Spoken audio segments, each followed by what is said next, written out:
From our State House studio in Montgomery, I'm Todd Stacy. Welcome to Capitol Journal. It was an action-packed week in the Alabama legislature as the House and Senate met for the 7th and 8th legislative days. That leaves 22 legislative days that they can meet between now and May 19th. This week, the legislature gave final passage to a bill establishing a Veterans Resource Center that will offer assistance to veterans on a variety of issues, including job placement and connecting to counseling. Legislative leaders and those in the private sector celebrated the bill's passage and said it would be a game changer for veterans once operational. Alabama is home to almost 400,000 veterans. We take pride in being one of the most military and veteran-friendly states in America. We made big strides in improving veterans' quality of life, especially when it comes to mental health and tackling high unemployment. The Alabama Veterans Resource Center is all about helping veterans successfully transact from military to civil life. These brave men and women have been so sacrificial to the service of our country and protecting the people of this country. And I think it's our responsibility to serve them in the best way we can. When veterans are in crisis or in need of service, the last thing they should have to worry about is navigating the maze of state government. That's why creating a one-stop shop where veterans can access job training, mental health and wellness care, and other services that are going to help them transition to civilian life. Our veterans need someone fighting for them. Everybody up here is doing that because our veterans fought for us. There's 16.4 million veterans in the United States, and every 90 minutes one of them takes their life. We have to do something about that. We have a disproportionate amount of homelessness, poverty, and just so many different issues that we have both the opportunity and the responsibility to address. And so with actions like today, you've heard the number of 400,000 veterans living in this state. That's 4th per capita in the United States. They come here for a reason. And so what we wanted to do with this Alabama Resource Center is to create a hub so that the people who have fought and served for our country and for us, that during a very difficult time of transition, that what we can do is we can assist with that into their civilian life. The Senate this week continued to deal with a more controversial Veterans Affairs bill. Legislation to bring the Alabama Department of Veterans Affairs closer in line with state government and make the commissioner a cabinet official was brought to the floor for the second time with a substitute version that met many of the demands from veteran services organizations about the makeup of the board and how those appointments are made. In the end, bill sponsor Senator Andrew Jones said he was pleased to get it over the finish line and send the bill to the House. I knew we had the votes, and I've always had the philosophy that when you got the votes, you go with it. I feel like, there's some folks as part of the process that are not going to be happy with any change whatsoever. And obviously some of those folks are vocal, but at the end of the day, we had a process, folks were heard, input was given. Supermajority, 21 of the senators viewed that this was a bill that they could go back and support to their constituents. So we've said all along, we want to elevate the commissioner of the Department of Veterans Affairs to a cabinet level position, someone that's fully in state government, an agency that's fully in state government that has the full resources to bear of state government. Someone that has the ear of the governor, has access to all the governor's team and cabinet as a cabinet official, him or herself. That's essential to moving us forward and becoming the most veteran-friendly state in the United States. Addressing violent crime continues to be a top issue this session. The House this week took action in committee and on the floor on the Safe Alabama package of bills. Among the bills that passed were House Bill 188 from Representative Alan Treadaway. It would create a scholarship program for children of law enforcement officers. It's part of an effort to improve recruitment and retainment of police. House Bill 216 from Representative Russell Bedsole would provide for firearm holding agreements at the local level and offer civil immunity for firearm holding licensees. House Bill 137 from Representative Rex Reynolds would reauthorize the state's wiretapping program and allow law enforcement to have an interpreter listen in on wiretaps authorized by the courts. Also passing was House Bill 199 from Representative Travis Hendricks Dubbed the Juvenile Accountability and Monitoring Act, it would allow for the electronic monitoring of juveniles awaiting their case to be heard. It also repeals the 72-hour confinement limit for juvenile status offenders who violate court orders. This was a key component to the Safe Alabama crime package, and it was also Hendricks's first bill to pass the House. I want to thank everybody who helped me out. Thank you, Mr. Speaker. Thank all my coworkers, man. It's been amazing. And I really do believe that this bill will make a difference. Thank y'all so much.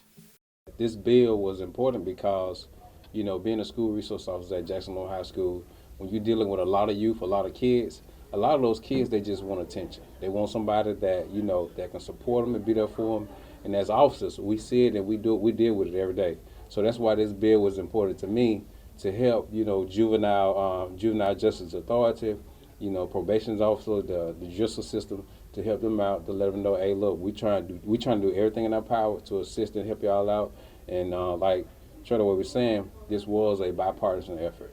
You know, if it wasn't for them, wasn't for my colleagues, you know, this would not have been possible. So this was a great deal. Another key part of the Safe Alabama crime package was up in the House Judiciary Committee this week. House Bill 202 from Representative Rex Reynolds would significantly expand legal protections for law enforcement officers. Supporters say it is a critical tool to help recruit and retain more police officers amid the current shortage. But Democrats have concerns about how far those protections should go. HB 202 establishes a new form of legal protection for Alabama law enforcement, a show of support that helps recruit and retain our officers. This bill would provide for a law enforcement officer is justified in and immune from criminal prosecution for use of force against a person in the performance of conduct within his or her discretionary authority unless the use of force violates the person's constitutional right to be free from that excessive force. That bill was carried over in committee, and an amended version is expected to come out next week. Coming up later in the show, I'll talk with State Representative Ontario Tillman about some of the Democrats' concerns about that bill. Another big topic this session, immigration. This week, the House Public Safety and Homeland Security Committee took up legislation dealing with immigration law enforcement and the detention of illegal immigrants. House Bill 7 from Representative Ernie Yarbrough would establish a process for state and local law enforcement agencies to enter into agreements with federal agencies to coordinate their enforcement actions. He said it mirrors the Laken Riley Act passed by Congress last month. This is HB 7, the Laken Riley Act. As you know, we worked with several members in the committee, took amendments last session. I've had the privilege to receive the encouragement and support of the Speaker as well, working with AG and DAs, and hence the amendment.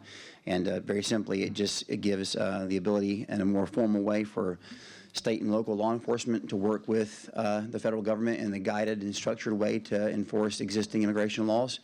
And that's the same bill before you as last session. That bill advanced through committee and now goes to the full House. There are several immigration bills on the move. Senate Bill 63 from Senator Lance Bell also passed committee this week. It would require state and local law enforcement to take fingerprints and DNA samples of anyone they detain who is in the country illegally. That bill now goes to the full House and could see final passage soon. Other bills being introduced and starting the process are House Bill 302 from Representative Ben Robbins, which would require labor brokers who employ more than 5 foreign workers to register through E-Verify. House Bill 304 from Representative Jamie Keel would authorize the impoundment of vehicles for those operating illegally and without a driver's license. House Bill 3 from Representative Chip Brown would mandate enhanced criminal penalties for anyone here illegally who is convicted of felonies against minors. House Bill 297 from Representative Jennifer Fidler would place a 4% fee on any foreign wire transfers. And House Bill 298 from Representative Brock Colvin, which would exclude English language learner students who don't participate in sports from being counted toward a school's athletic classification. I caught up with some of the sponsors of these bills to discuss them in more detail. Representative Fidler explained that her bill placing a fee on those foreign wire transfers is meant to help local law enforcement, hospitals, and schools recoup some of the costs coming from an increased immigrant population. There are parameters around that.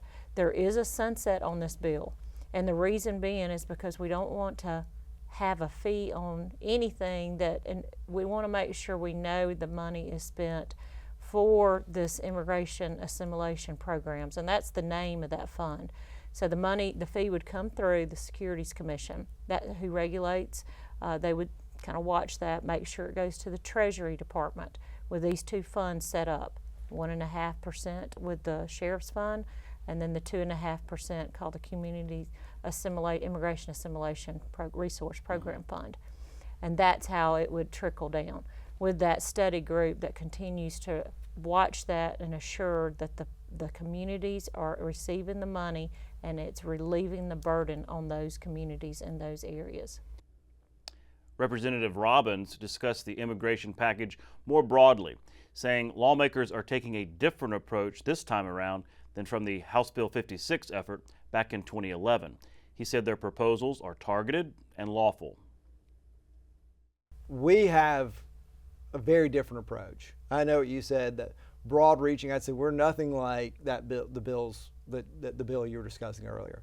Ours are cutting edge approaches on what states can do, and we are not hitting everyone with a broad hammer and trying to just make headlines. We've worked really hard on what can the state do, and that's why we're talking about protecting our state dollars. And we also are talking about how do we assimilate legal immigrants into the state. We are not, this is not an anti-immigrant proposal.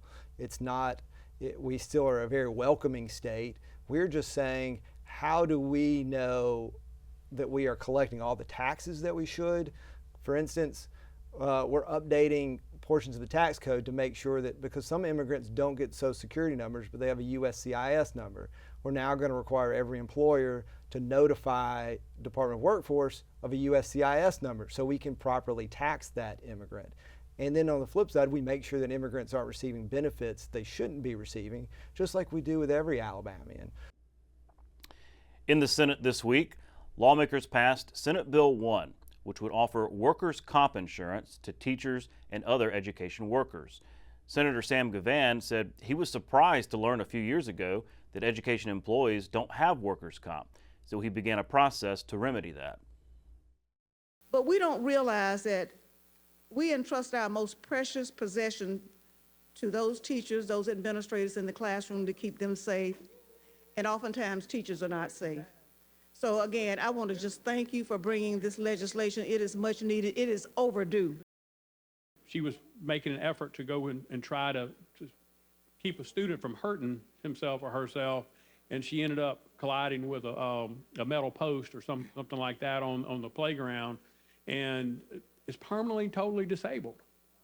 And basically, you know, didn't get much more than a whole handful of gratitude from the state of Alabama. And this is something we need to rectify. I'll sit down with Senator Givhan to discuss his bill in more detail later in the show. Legislation dealing with the Alabama Board of Pharmacy was moving this week. That board has come under significant scrutiny over the last year after the examiners of public accounts found multiple instances of non-compliance with state law, including through an increased fee scheme to member pharmacies. State lawmakers advanced legislation in part meant to clean up the board. What this bill does, it is at its base is a sunset bill, meaning we have renewed the board for 1 year based on their audit findings from the public examiner.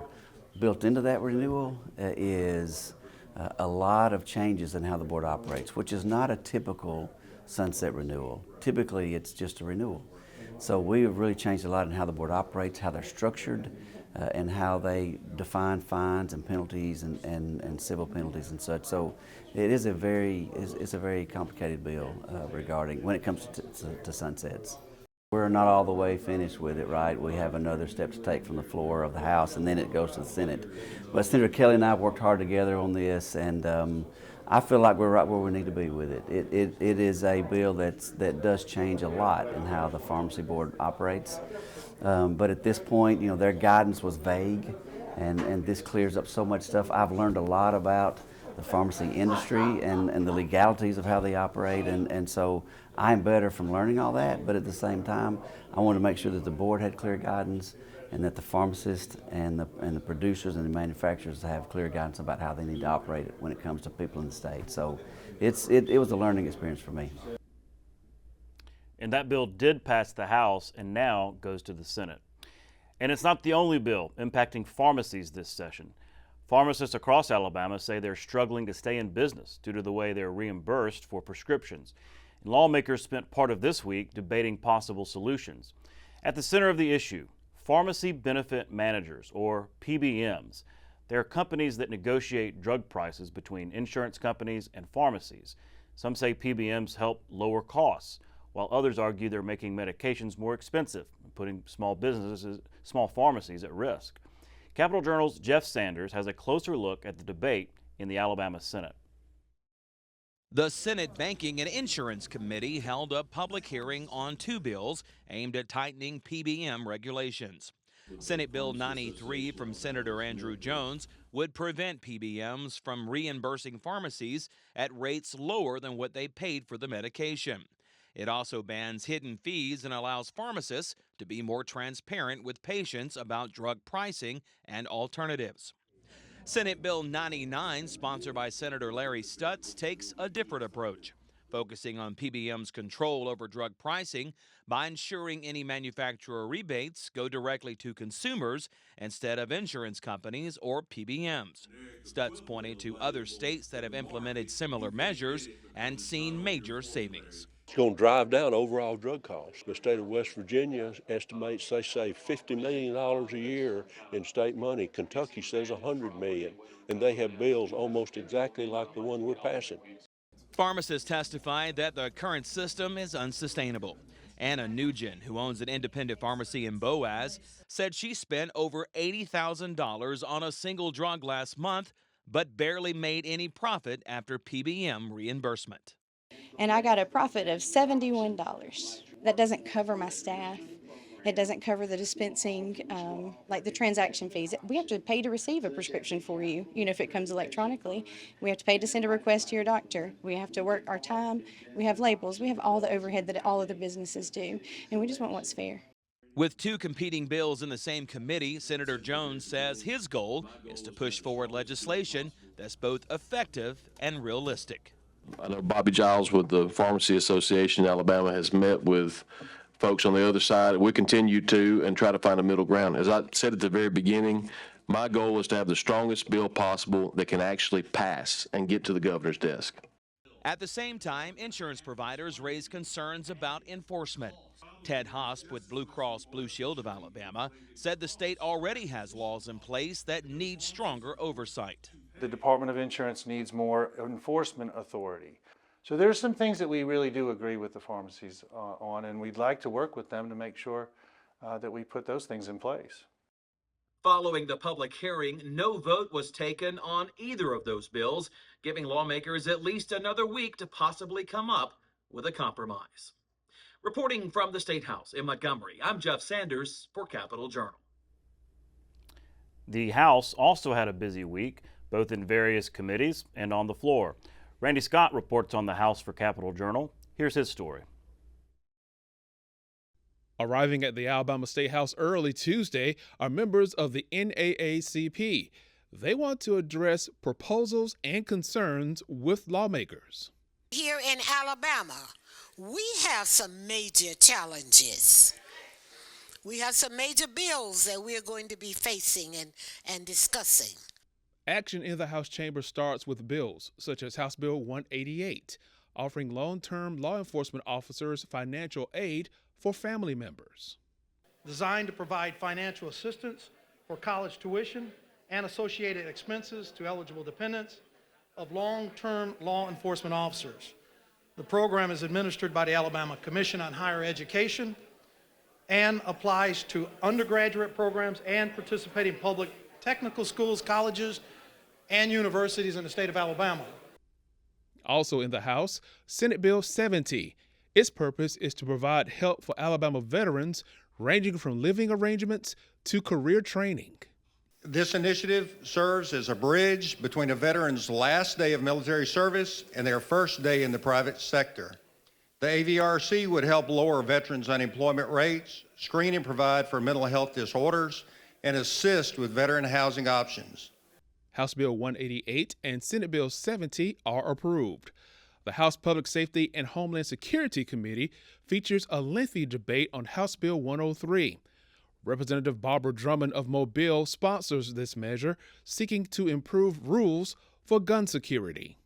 This bill would provide if a child brings their parent or guardian's gun onto a public school inside the building, their parent will be held liable, and the penalty for that, and I've worked on that several times, is now just a misdemeanor, because we just simply want them to lock it up for the safety of our children. You've got a lot of divorced parents, you've got a lot of parents that have joint custody, and you've got a lot of parents that you got some wayward children that do those things. But I'm not for the bill because of that issue. House Bill 103 fails to pass. At the Alabama State House, Randy Scott, Capitol Journal. Turning now to Washington, where Alabama's senators were engaged in the confirmation of new FBI Director Kash Patel. Senators Tommy Tuberville and Katie Britt wasted no time calling on Patel to fill open positions at the FBI's growing campus at Redstone Arsenal in Huntsville. Alex Engel reports from Capitol Hill. Alabama Senators Katie Britt and Tommy Tuberville are already making requests of Kash Patel, who was confirmed to lead the FBI on Thursday by a vote of 51-49. The confirmation is confirmed. Just hours after Patel became official, Britt and Tuberville already made a request. The pair sent a letter that same day urging Patel to immediately fill 1,000 of approximately 4,000 open slots at the FBI campus in Huntsville. Britt also brought up the FBI's presence at Redstone Arsenal during Patel's confirmation hearing in the Judiciary Committee last month. They are working diligently each and every day to make sure that men and women in uniform are the best trained, equipped, and ready. Patel committed to visiting Redstone Arsenal and filling those open slots. This is a great example, real quick, of the FBI's capabilities and infrastructure systems around the country that already exist to the tune of billions. And not only is it, I believe, a 38,000-acre sprawling campus, this Congress billeted 2,500 seats, but 4,000 seats still remain open. So let's go to work. The letter highlighted the 38,000-acre campus that houses training facilities. It also mentioned the technological capabilities available in Huntsville. It read in part, quote, "As threats to our nation become more sophisticated, FBI Redstone Arsenal's operations will need to continue growing." Patel is a controversial pick to lead the Bureau because of his fierce loyalty to President Donald Trump and concerns about his ability to be independent in the position.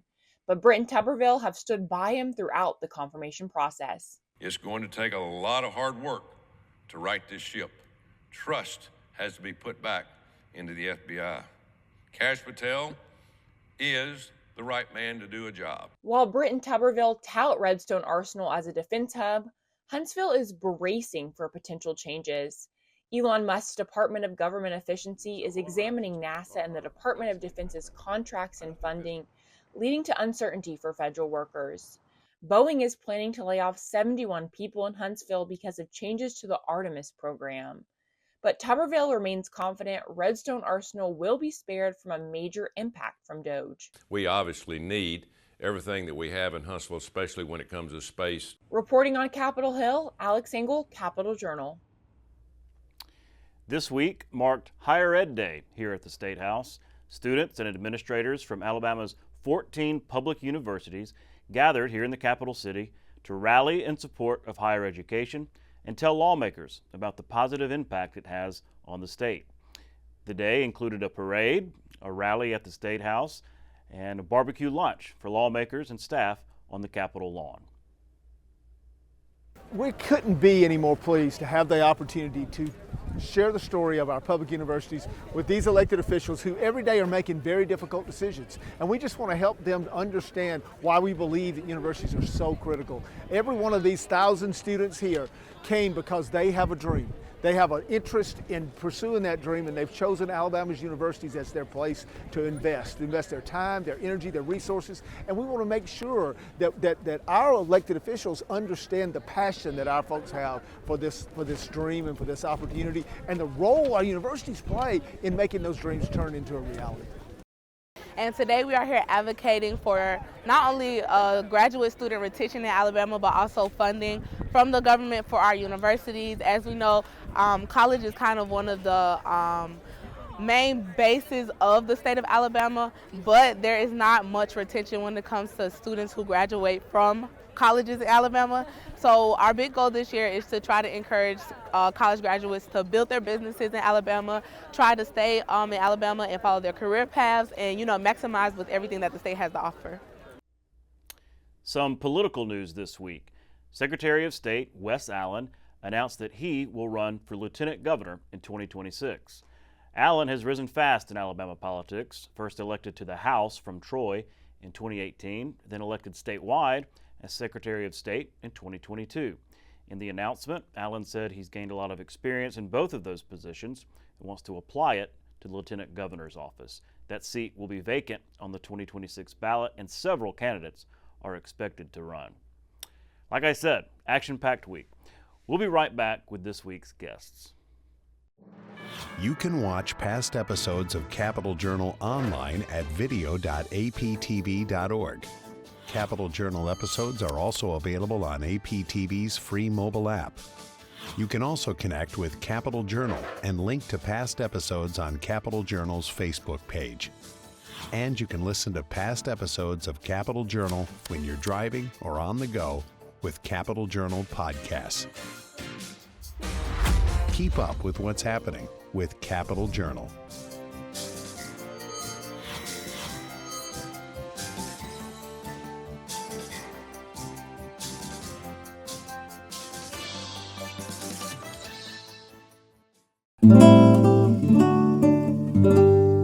Tuscumbia native Helen Keller is popularly remembered as the deaf and blind child who learned sign language from her teacher Ann Sullivan at the Keller home, Ivy Green. But during her adult life, she was a tireless activist on behalf of workers and women's rights, a prolific author, and an unofficial U.S. ambassador to the world.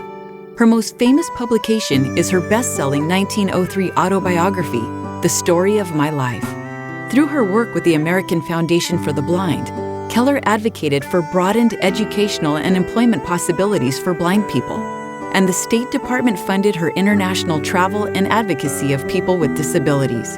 In 1964, President Lyndon Johnson awarded her the Congressional Medal of Freedom. A bronze statue depicting a young Helen Keller represents Alabama in the U.S. Capitol, and she is featured on our state quarter. You're watching Alabama Public Television.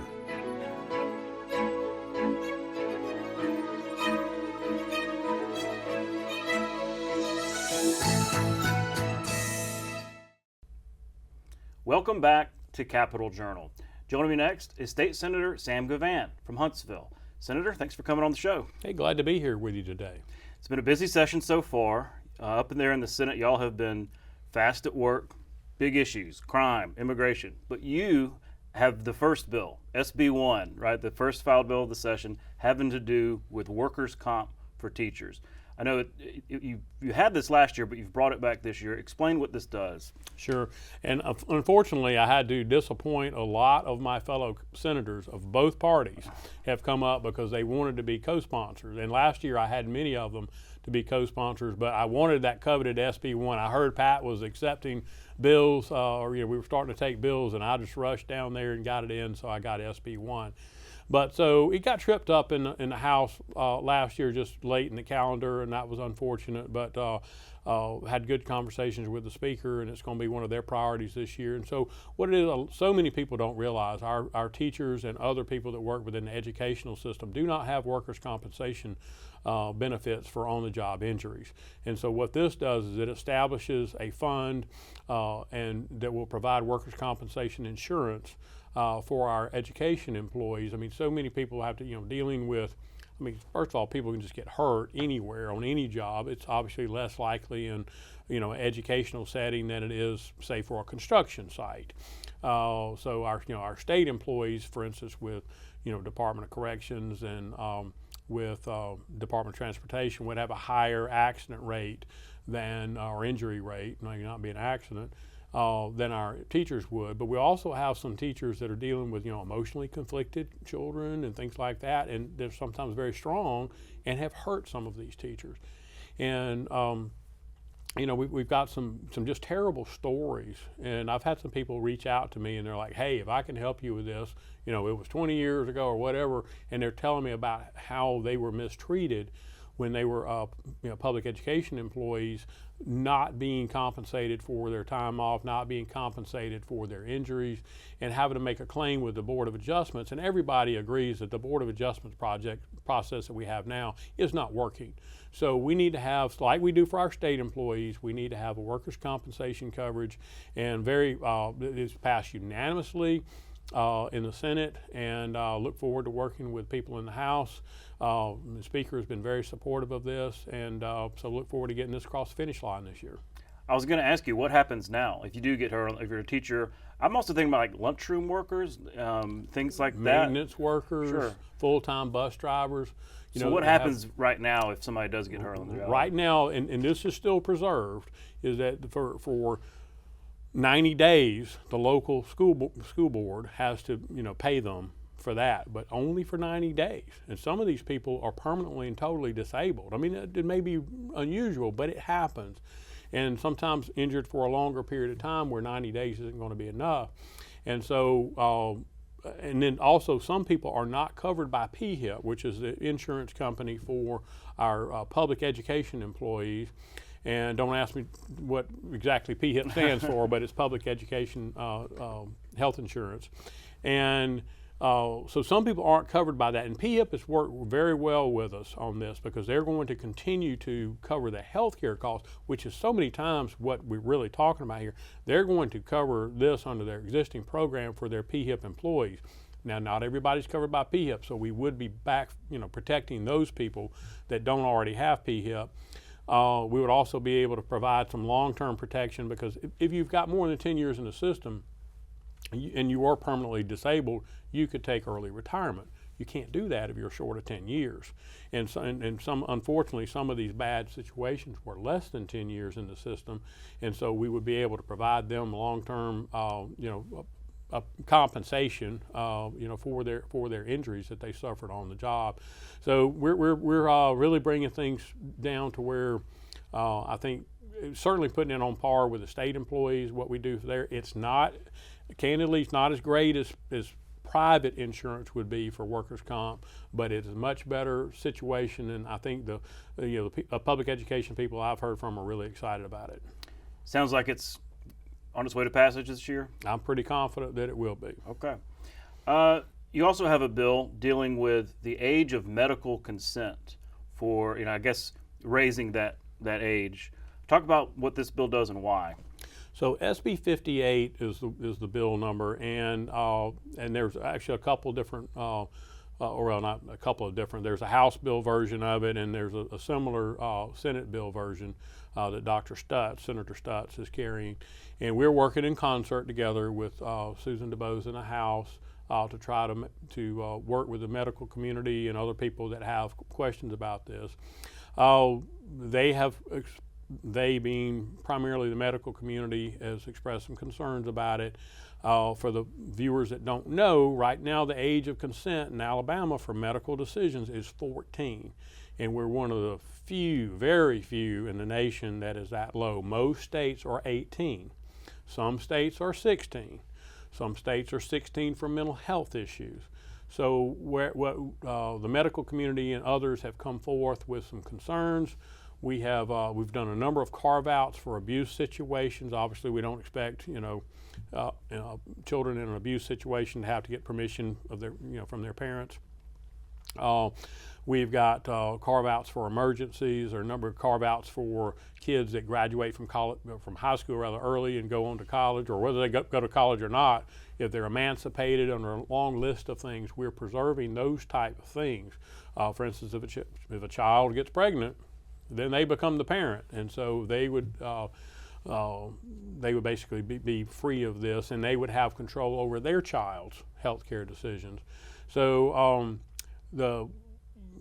basically all the amendments, at least from my perspective, that has been proposed by the Medical Association, I have agreed to, other than the age. And they want to compromise with us on the age.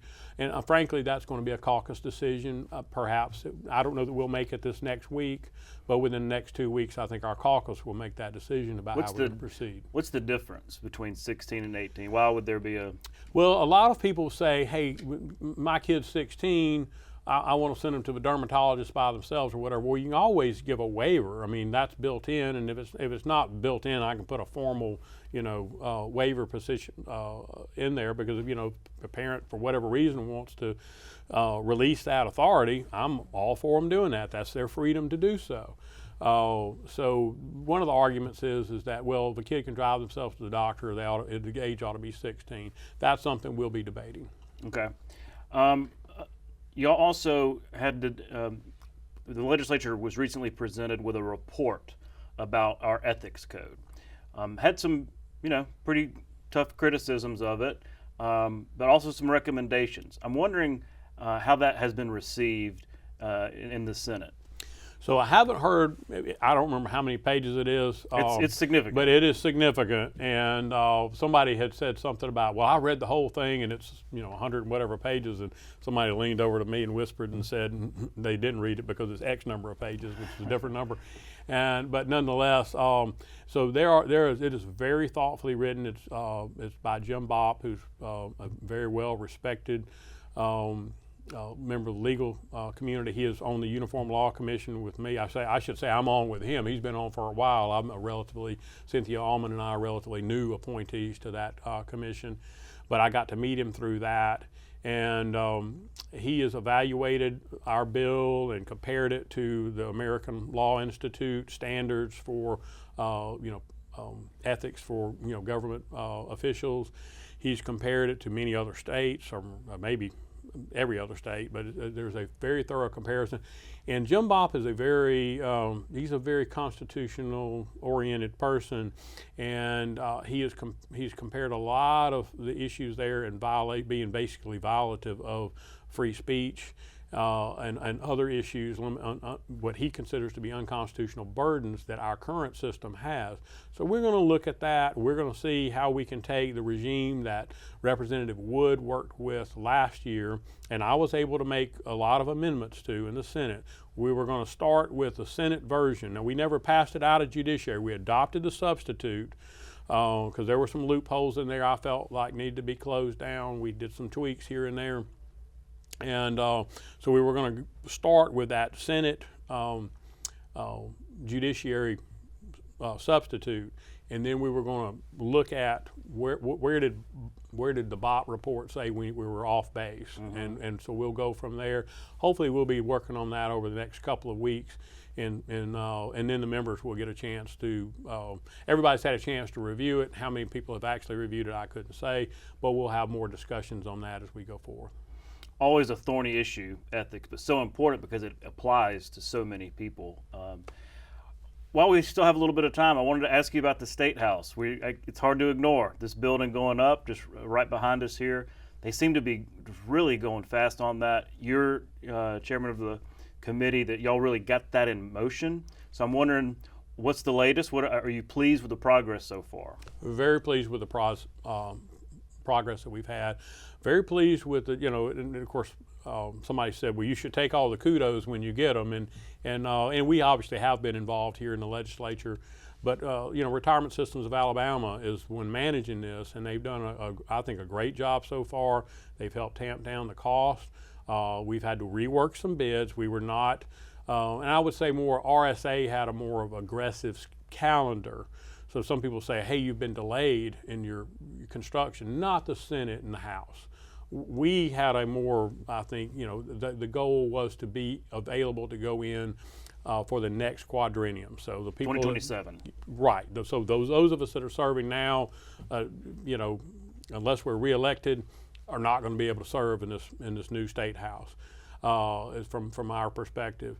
And so we did have to slow the process a little bit down, but it did not interfere with the 2027 timeline. And the reason we had to slow it down is because of the tight timeline that was being pushed, the bids were just simply too high. So we had to bring it in, break it up, change the timelines, and not have them so much under the gun on liquidated damages and things of that nature, where it was just untenable. Like they would just have to charge us something really high to justify it. So we broke that down a little bit. So far, we're 90% bid on the project, and we're $5 million under budget. So that doesn't happen often in the government world. It doesn't happen often anywhere, and so that's certainly good news. I mean, it's such a needed project in terms of access to the building, the public's being able to interact, with y'all, especially on the committee side. So it's an important step to take. And you mentioned RSA. That's why y'all. I remember going back some of these decisions. That brought a comfort level to y'all, saying, okay, they are experts at this, they know how to do it, and so that really made you a lot more comfortable in moving forward. Absolutely, they have experience in the commercial real estate. They have built a number of buildings, particularly in Montgomery, but not only here, but elsewhere. They know how to keep cost in check, and I mean they get paid as a percentage of the deal, but they have a vested interest in us not spending too much money on this, right? I mean, Right. they need to get their return, but when you look at what we would have had to borrow in the market for this, what we would have paid a general contractor that was basically all handled by RSA, there's a lot of built-in natural savings in the way we're handling this. So I think it's a very responsible way for us to handle it. Yeah. Well, we're out of time, but thanks again for coming on the show, and we'll see you next week. Thank you very much. We'll be right back. You can watch past episodes of Capitol Journal online anytime at Alabama Public Television's website, aptv.org. Click on the Online Video tab on the main page. You can also connect with Capitol Journal and link to past episodes on Capitol Journal's Facebook page. Alabama Public Television is your place for quality educational services. Free professional development for educators and child care providers. Access to free curriculum-aligned videos, lesson plans, and instructional resources with PBS Learning Media. And all the PBS Kids programs parents know and trust. Learn something new every day with Alabama Public Television. Visit us at aptv.org/education to learn more.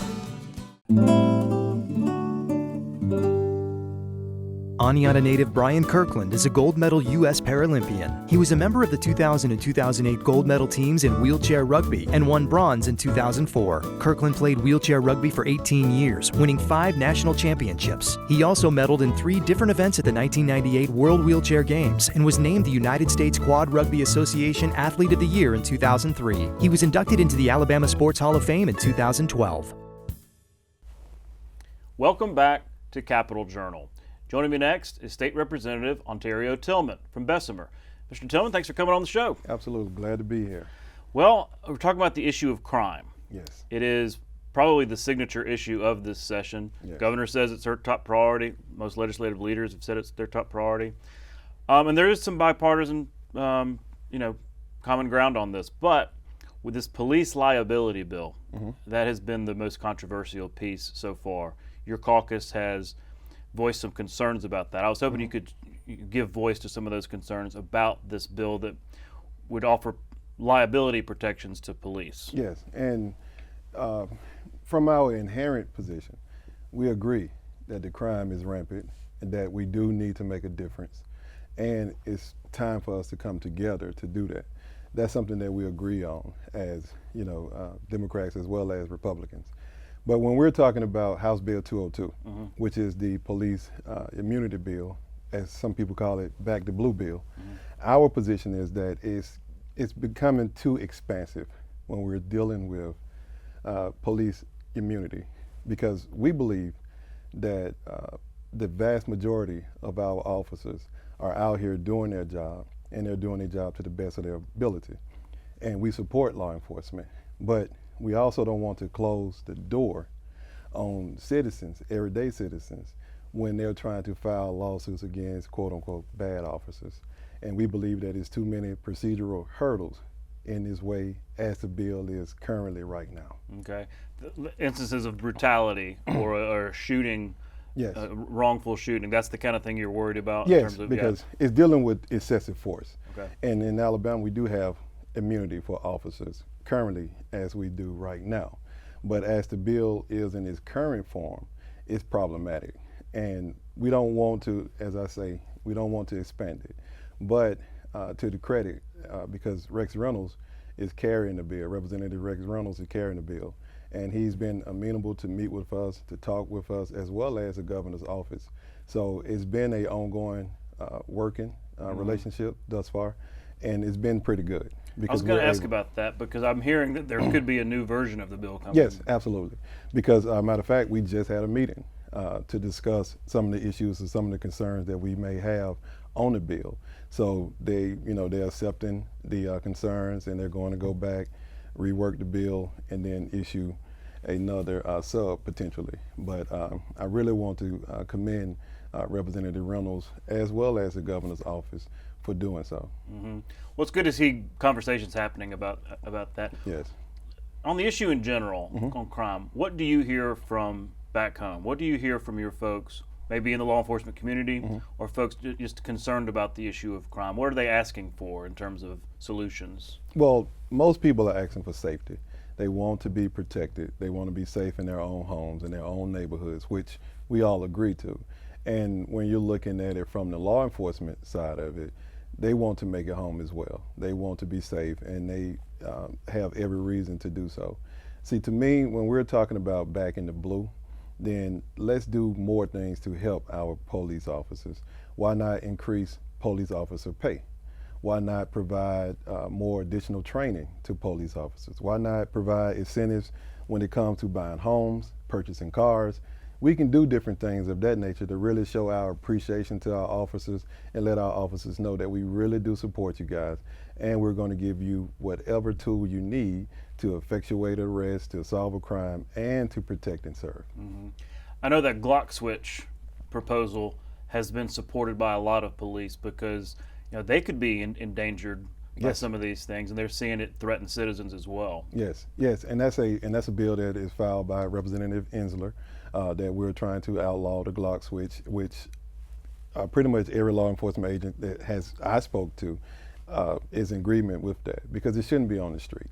It really shouldn't. It's a mechanism that can turn a regular semi-automatic into a fully automatic weapon, which is very detrimental, which is very dangerous, and when you creating more situations that you're putting our officers in. Mm-hmm. Do you see some bipartisan cooperation on the issue of crime? Do you think at the end of the day a lot of that will be bipartisan? Yes, I do. I think that, for example, like I said, with Representative Reynolds, he is showing the effort to want to figure this this whole entire crime piece out. Same thing with the speaker. We have different people that we are meeting with, we're bringing their minds to the table, to me, the way that it should be done from the beginning, which is, let's come to the table, let's talk about this, let me air my concerns, you tell me your perspective, and let us find common ground somewhere. I think if we're doing that, this is what the people want. This is what the citizens of Alabama deserve, and I think right now you're seeing that. Don't see a lot of that in Washington, but it's good that there's some of that happening in Montgomery. Yes, exactly. We're going to do our jobs here in Alabama. Switching gears, you have this bill that would make Election Day a state holiday. I've heard about some of these proposals, even on the national level, for a while, but that's an interesting concept.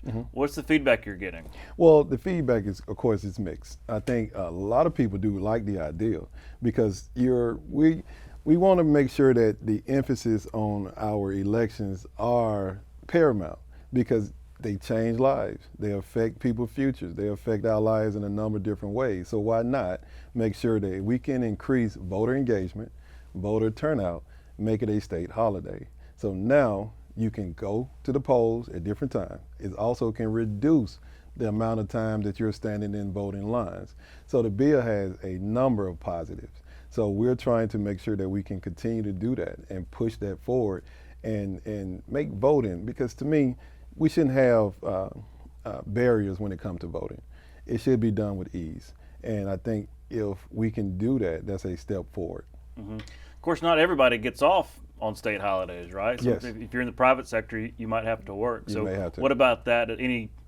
What could be done to help those type folks have some time off? I mean, I guess it is already state law that you're allowed to take time to go vote. Mm-hmm. Absolutely. And this is where we're trying to figure out the common ground, because we do have private employers who, some of those employees may want the same type of privileges as well. So this is where we're trying to be amenable to the bill, to work the bill, and anyone who has a concern from the bill, they can definitely let us know so we can figure out what we can do. Election Day is a state holiday. Well, what are the prospects? Any chance that it actually gets through the process? I don't know yet. It's too early to tell. It takes a while sometimes. Yeah, absolutely. It takes a while. The concept, a lot of people have to wrap their mind around the concept of it, and then seeing how can it work, the practicality of it. Because in the bill is to make our governor's race state holiday as well as the presidential race. Mm-hmm. So it would be every 4 years, subsequent 2 years. Okay. Well, that one's one to watch for sure. Another piece of legislation you have has to do with changing the way teachers are paid, the schedule. Yes. And I was unaware that this was even an issue. Talk about what your bill does. Well, currently, right now in the state of Alabama, teachers are being paid once a month. So with this bill that I filed, it would change that from once a month to semi-monthly. So, for example, the 1st and the 15th of each month. And the impetus of this bill is because of the fact that I actually used to be a classroom teacher. I taught for 10 years, so I understand the pay pitfalls with this. Because let me give you an example. This past December, most teachers were paid on December 18th. The teacher did not receive another paycheck until January 31st of 2025.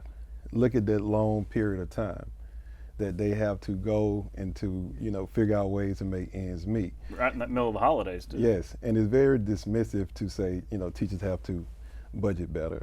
Why has it been like this? Well, I don't know. I mean, all this time it's always been once a month. Yes. Because the private sector and most government employees too, it's twice a month. Yes. As far as here in the State House, it was once a month at one point. Then it was switched to semi-monthly. You also have surrounding states, like some places in Georgia, some places in Tennessee, as well as Florida, where they actually pay their teachers semi-monthly, which is making their state more attractive when it comes to education, and we need to do the same here in Alabama. Interesting. That's one to watch too. And you mentioned being a classroom teacher. Mm-hmm. We saw that Alabama did make some strides, especially in the lower grades, on reading and math, especially compared to our other states. Mm-hmm. Do you sense some momentum there in terms of we're not making leaps and bounds, but we're going in the right direction in terms of reading and math? Yes, we are. We really are. I think that we are improving in a lot of areas and a lot of subject matters, and that's a great thing. And that's what we need to continue, that momentum. We don't need to lose that at all, because education is important. Any foundation to what we do in our state, in any society, we need a great educational system. Alabama's a great state, and we want to continue to improve it and continue to make it a great state. And it starts with education, it starts with business, it starts with safety, and we need to do that. Mm-hmm.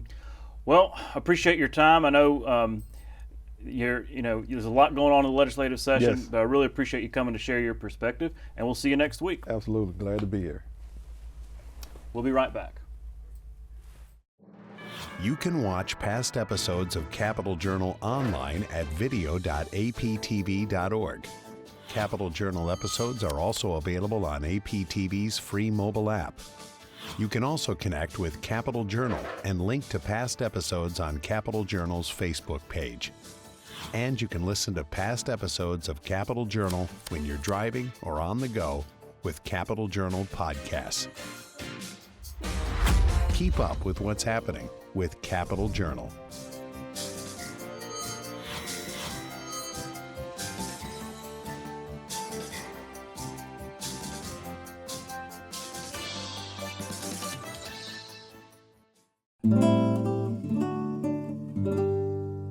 Fred Shuttlesworth was one of the pioneering figures of the Civil Rights era and the central leader of the movement in Birmingham. As pastor of Bethel Baptist Church and founder of the Alabama Christian Movement for Human Rights, Shuttlesworth spearheaded civil rights actions in Birmingham throughout the 1950s and 60s. In 1957, Shuttlesworth helped found the Southern Christian Leadership Council with Martin Luther King Jr. and Ralph Abernathy. In 1963, he convinced King to join his efforts to desegregate businesses in Birmingham, helping to spearhead the series of protests that became known as the Birmingham Campaign.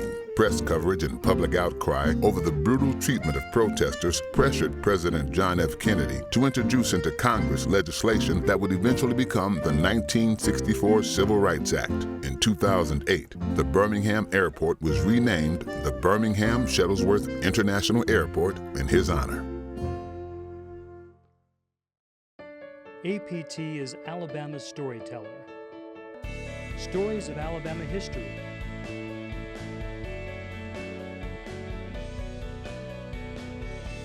The arts.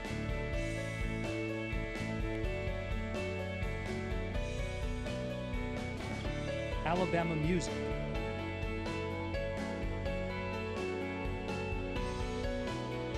Learn more online at aptv.org. That's our show for this week. Thanks for watching. We'll be back next week starting on Monday with our nightly coverage of the Alabama Legislature. You can catch those episodes 10:30 here on Alabama Public Television. For our Capital Journal team, I'm Todd Stacy. We'll see you next time.